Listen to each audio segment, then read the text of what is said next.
Maswerteng gabi po mga ka-STL. Narito na po ang resulta ng STL Bulacan para sa araw na to, third draw, January 11, 2025. Araw ng Sabado. Naway ang mga natayaan nyo pong mga numero kanina ay manalo nawa ngayong gabing ito, 8 PM. Kaya kunin nyo na po ang inyong mga tickets. Narito na po ang resulta.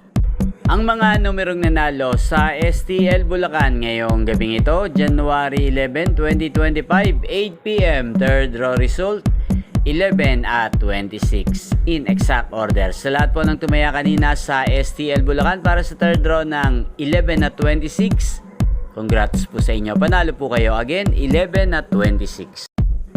At ngayong gabing ito sa STL Bulacan, atin pong i-shoutout si Ate Nari ng Bulacan.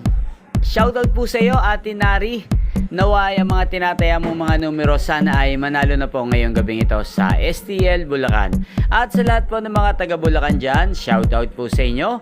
Naway nasa mabuti po kayong kalagayan. Inyo pong napanood ang resulta ng STL Bulacan sa channel na to, Roderick Hernandez TV. Maraming salamat po sa patuloy niyo pong pagsuporta sa aking channel. Magkita-kita pong muli tayo bukas ng alas 11 ng umaga dito po sa channel na to. Thank you for watching.